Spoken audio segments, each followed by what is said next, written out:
Hey guys, welcome back to another episode of What the Smut Vogue. Hi, my name is Candace. Thank you for joining me for another episode. I really appreciate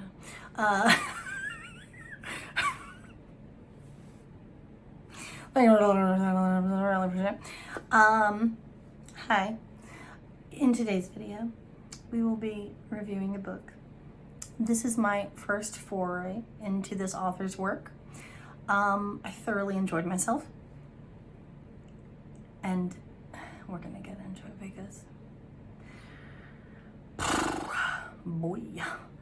In today's episode, we will be reviewing a book by author Ivy Smoak. It is called Playing a Player, and it is the first in her Sweet Craving series.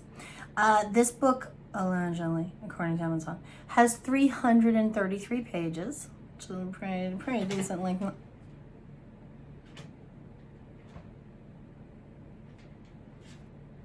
Which is a pretty decent length novel, you know. This book is currently free to read with Kindle Unlimited.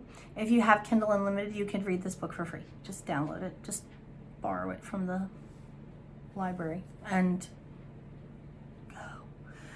If you want to purchase this book for your Kindle, you can do so for the price of $4.99. You can currently get this book in paperback form.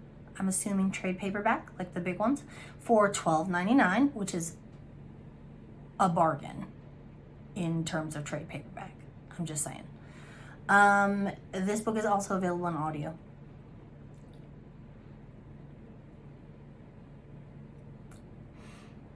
You know how I feel about audio. You know how I feel about Audible. Not audio, but Audible in general. I don't like. But if you would like, you can definitely download this book and listen to the audio. Go for it. I will read you guys a blurb, and then we can break it down a little bit because I have my trusty deed sheet, which, as you can see, this practice is becoming sadder and sadder every week. Like, can you see this? Look, my daughter set her drink on top of it, and it made the ink run. So I'm going to have to fight my way through the blurb that is now completely smeared.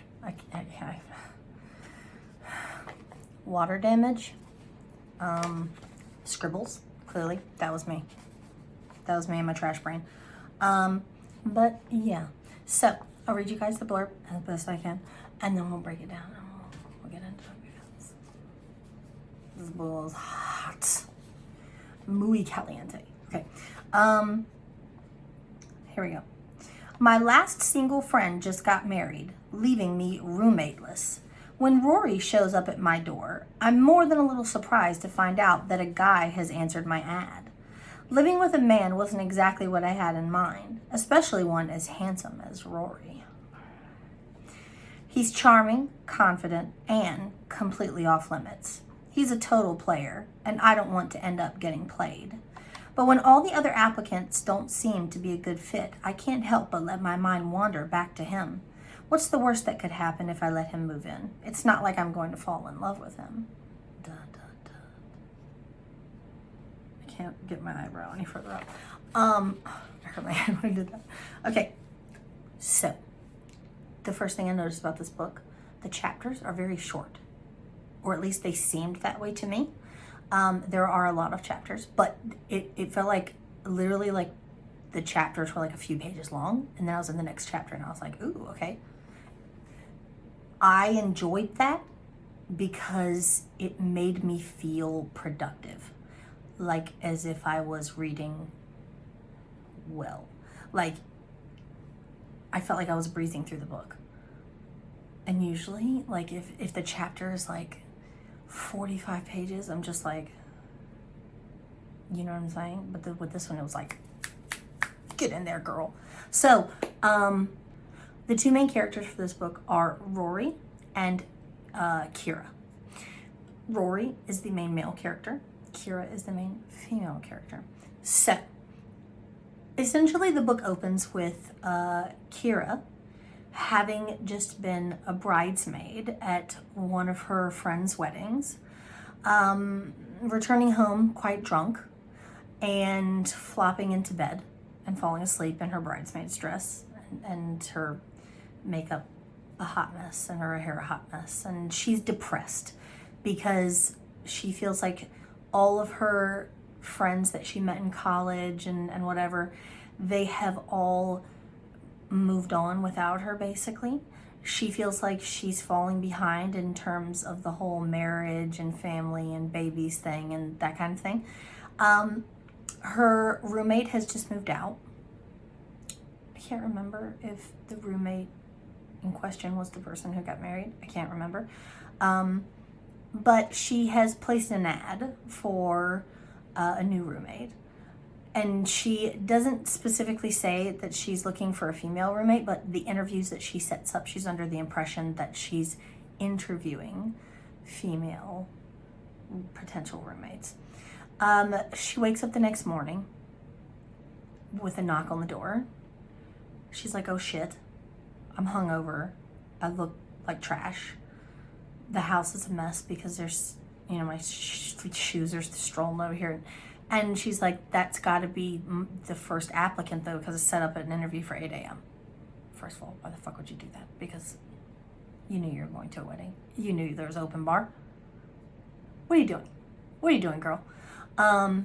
So she answers the door looking terrible, only to be greeted with not a girl, but a very hunky, sexy piece of man meat. And she's like, are you lost? And he's like, no. You put an ad in the thing. My name is Rory. She's like, oh my God, you're Rory? I thought you were a woman. She doesn't like openly say that like from the jump, but she's thinking, oh shit, I thought you were a girl. He basically invites himself in. She's kind of bumfuzzled because she's taken aback by the hotness. He comes into the apartment, and she had previously like prepped a questionnaire for the applicants that she was going to ask them questions, and essentially she starts to do that, but she's so immediately attracted, like she's like that she stumbles over herself, and she's like saying the most ridiculous things and the most awkward things and embarrassing herself. And this trait of hers was comical. Like, I don't think I would have considered this book a rom-com, but it definitely, when it came to Kira's personality, it definitely had rom-com feel to it, because she's just so absolutely ridiculous in the things she says and her antics, and just she's so immediately attracted to him that she just loses her mind and just says the most outrageous things and just does the most outrageous things. So she starts to ask him like the questions from the questionnaire, and she gets through like 2. And then she just like fucks off with the rest. And she's like, okay, I guess I'll call you or whatever. And she's thinking to herself, no, I can't live with a dude. Like, that's, no. So he leaves. She continues to interview applicants for the rest of the day, each one more horrendous than the last. When she finally comes to the conclusion that Rory is the most applicable, no pun intended, because applicable applicant. And so she ends up going to his restaurant where he works as the head chef, assistant chef. I can't remember. He's the chef of a restaurant that's literally like right around the corner from their apartment. Her apartment, soon to be their apartment. She goes there to scope him out and to ask him some more questions and to try and, I guess, redeem herself from her previous just bleh. She still stutters over her words and she's still whatever, but she manages to get through the conversation where she basically tells him, you've got the room, move in. He moves into the apartment. Along with him come his two ragtag friends, which are named Connor and Jackson. Jackson gives off like a little bit of possible gay vibes, but maybe in the closet gay vibes. And Connor essentially at first comes off as like a playboy, but he turns out to be a very sweet, very nice guy. He was previously married and he got divorced, and he's been lost ever since, and he needs love. He needs love. So his friends are always hanging around. Kira herself is a freelance writer for the Post. This book is set in, if I'm not mistaken, Philadelphia, and she is a freelance writer for the newspaper there. She pitches the idea of a story when she finds out that Rory himself is a huge manho. She pitches the idea of a story to her editor that's basically something along the lines of how to lose a guy in 10 days in reverse. So Kira basically decides to, she hatches an idea where she's going to try and get close to Rory by asking him to give her tips on how to do a one-night stand.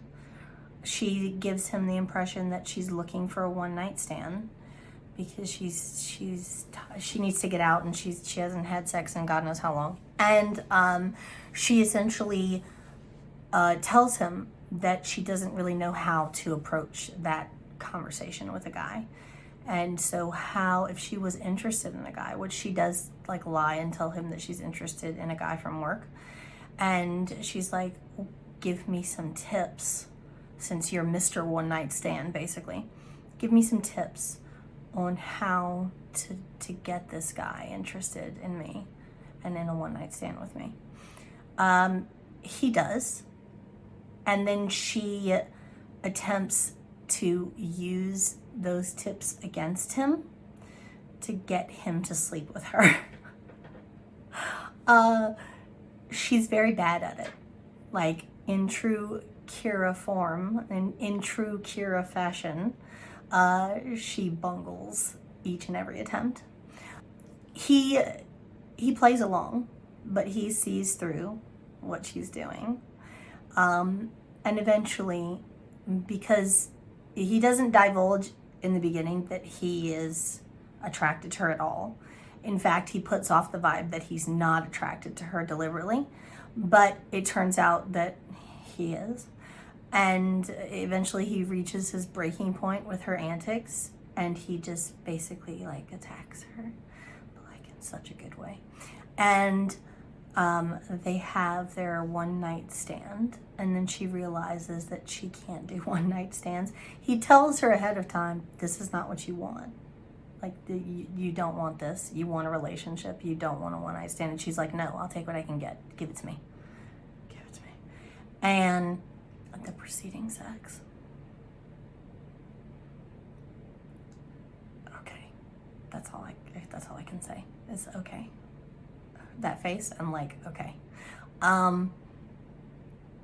But she walks out of his room, basically half in love with him already, falling for him.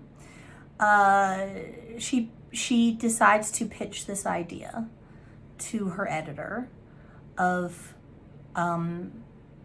having a roommate who's a manho and using these things against him to get and like to say that she's basically fallen in love with him.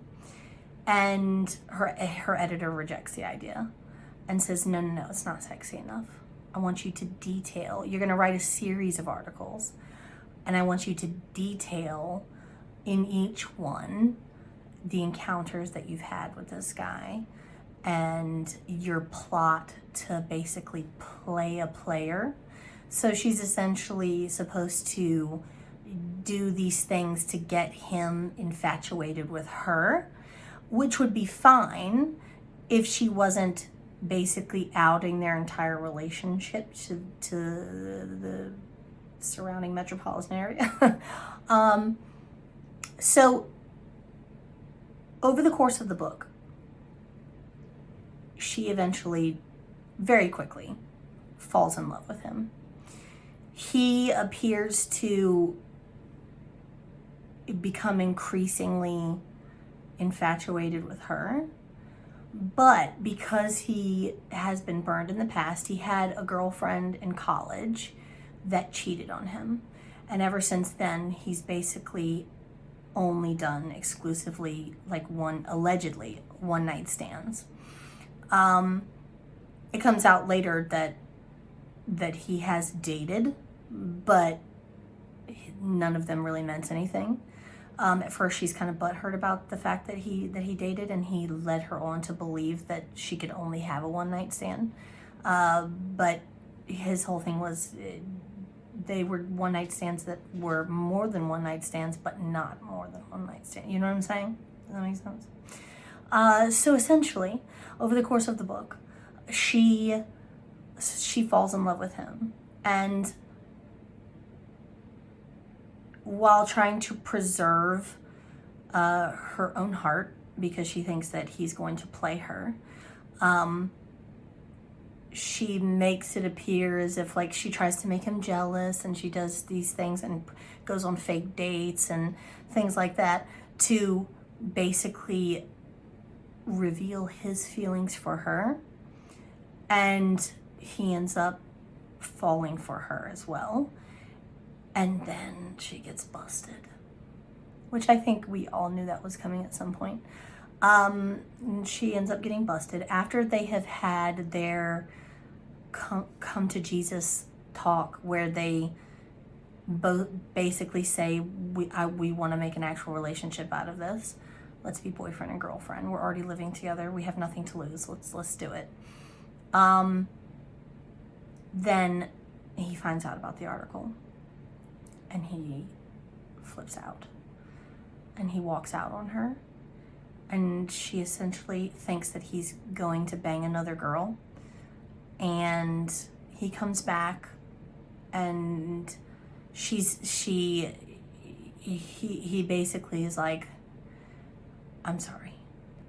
After the relationship has progressed, and she wants to come out and tell him about the article before he finds out,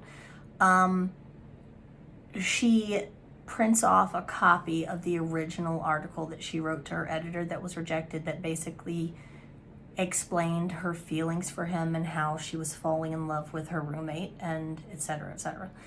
And she plans to give that to him, preceding her revealing that she's done these articles, and that a lot of it was fabricated and a lot of it was lies, and that's not how she really feels. She really wants to be in a relationship with him. She wasn't just doing it for her stories. When she prints that out and she's contemplating giving it to him, something happens, and she decides to throw it in the trash. It just so happens that his friend Connor is there when that happens, and he sees the envelope addressed to Rory, and he basically stealthily steals it from the garbage. And then later on, when they've had their blow up and Rory has found out about the articles, and Jackson and Connor have gone out looking for him after he storms out, Connor gives him the copy of the original article, and it makes him basically come back and say he's sorry for walking out, and ask her, did you really mean what you said in this letter, what you said in this article? And she's like, yes. And then they have and better sex, if that's possible. And then she wakes up to a text message on his phone that she can see the preview for from one of his hit and quit it hoes named Tiffany. And essentially it said, "I'm really glad you called last night." Yada, yada, yada. She freaks out and assumes that he cheated on her when they were on a break, when he stormed out. She basically has like a massive freak out, and she's like, where were you last night? And he won't answer her. He won't tell her where he was or what he did. So she kicks him out of the apartment. He's trying to get in touch with her. He's trying to contact her. She won't take his calls. She's ignoring him. Eventually, it comes out that he was with Tiffany, but not in that way. That he had come to the realization that he was in love with her, and it just so happened that the Tiffany he used to bang is a jeweler, and he was looking for a specific type of engagement ring because he was going to ask her to marry him. And that comes out, and then he proposes to her, and she forgives him, obviously, because obviously, and then they live happily ever after. And okay, so for the rating for the book, I gave this a 9.5, 9.5 out of 10. I loved this book. Okay, I want to state that for the record. I loved this book. Now, my gripe. And I know the author has heard this before. I can't possibly be the first one to ask this question. And I know I'm not the first one to ask this question, because when I thought about the question and I went looking for it and couldn't find it, I Googled the question and saw other people had asked the question. Okay, so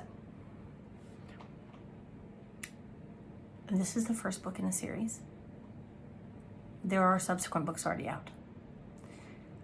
I assumed that the next book in the series would be either Connor's or Jackson's. It was neither. When I went looking for the rest of the books in the series, none of them are Connor's or Jackson's. I need, not want, I need Connor and Jackson.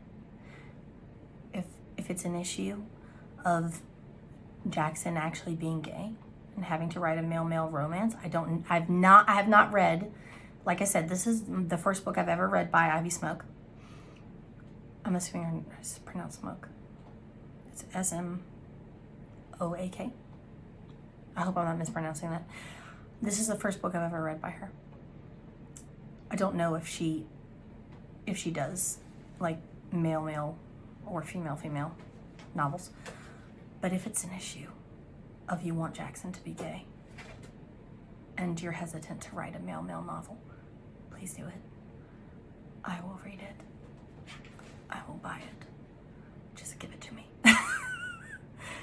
And more importantly than Jackson, I need Connor to get his own book. He was literally the backbone of this book.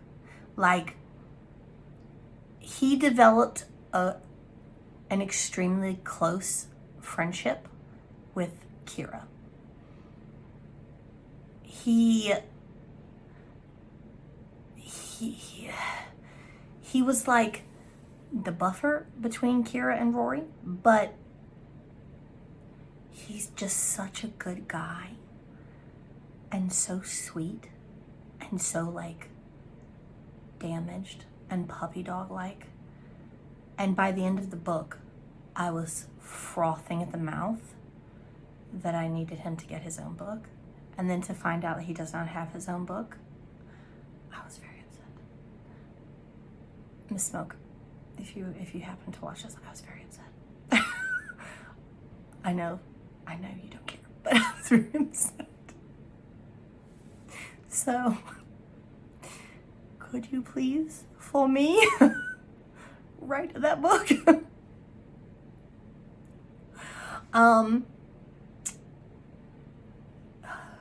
That's literally my only complaint about this book or series in general. I haven't gotten any further in yet, but I will. I loved this book. It is a really good friends to lovers, like rom-com contemporary romance. I had literally no other complaints. I really liked her writing style. There was flow. It did not seem choppy whatsoever. The characters were all very lovable, very relatable, very, you know what I'm saying? And yeah, like if I had to complain about anything, it would be that I need Connor and Jackson to get their own novels. But other than that, I really enjoyed this book. I would highly recommend this book to other people who enjoy a good rom-com, or who want a good beach read, or who want, like, you know what I mean? Like who want something lighthearted, but at the same time, just like a very poignant love story. Like there is turbulence. There is, you know, there are ups and downs, but it was also, it had bits of funny, and it had bits of, it had a little bit of everything. So, I know it's good. So yeah. So yes, I would highly recommend this book to other people who enjoy a good contemporary romance.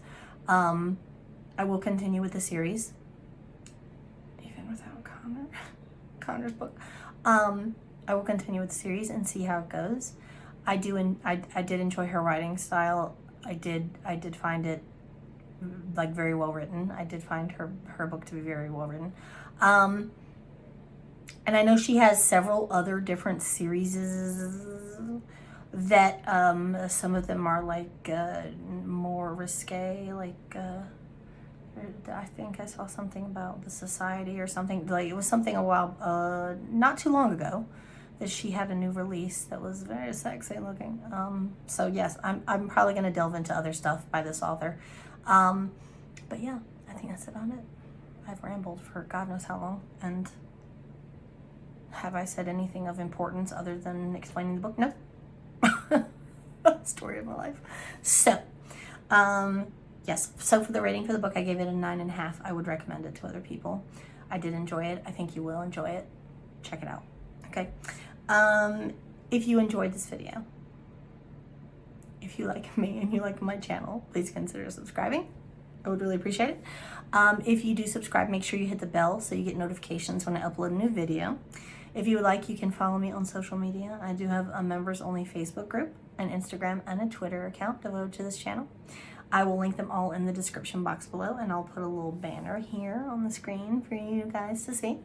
And I really thank you guys so much for sticking with me for another video, and I hope you enjoyed yourself. Stick around for the bloopers, because the fun don't stop here. Thank you guys so much again for watching, and I will see you guys in my next video. I love you so much. Bye. Was that weird? Bye. Bye. Jazz hands.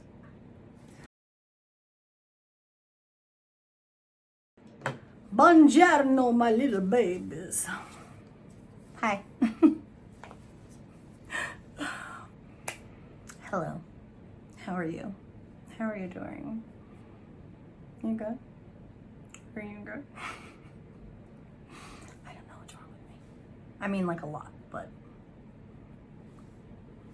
what else is new? Anyway, let's get into it, because I'm ready for this shit show. Okay. Ready? Ready, set, go. How funky is your chicken? How funky is your chicken? How loose is your goose? Our goose is totally loose. So come on, all y'all fans. Come on, y'all fans, and shake your caboose. And shake your caboose. If you know what that's from, drop it in the comments below. And I'll choose a random winner. And I'll send you something. Little giveaway. Little giveaway. I love giving away stuff. I love giving gifts. I don't know why. Okay. Let's get into it. Make sure my eyebrows are not on fleek, but like presentable, because let's be honest, at best, presentable. Okay. Let's go. All right. So in today's video, we will be reviewing. What are we reviewing? Shit. What is the name of the book? Okay. The two main characters for this book are Rory and, oh my God, what is her name? Okay. I'm done. I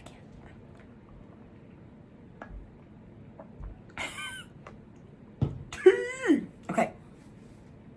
I'm done. Did I forget? Did I forget anything? Only does one night stands, college girlfriend cheated, old friend married, pretends to one night stand, awkward, groundless, friendly, the original article about following for him, rejected window, okay? Short time for how to lose guy in 10 days. Oh, I forgot to mention there's hot closet sex in this book too. Yeah.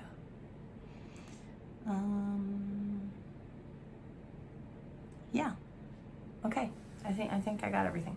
I think we're good. Considering that I already ended the video, it better be good. So now I can tear up my mangled date sheet. So satisfying.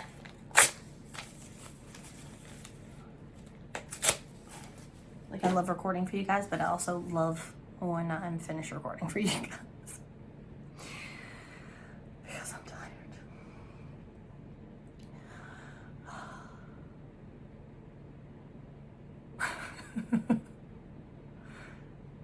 What am I doing with my life? With stuff?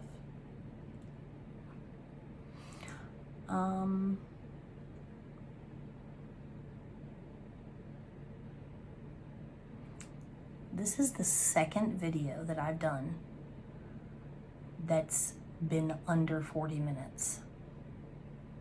Actually, technically, this is the third video I've done that's been under 40 minutes in like the last month. I'm amazed. I'm amazed. It's okay though. My next video after this one is going to be another one of my series of my 5-star review for your of my 5-star rant for your 1-star review. Gina Showalter edition. So that one, I'm sure, will run for like an hour and a half. Full-length feature film type length, because I tend to go in on those videos. But would you expect anything less from me? No. Okay. I love you guys so much. I'm gonna see you next week. Maybe before then. Maybe I'll drop out videos.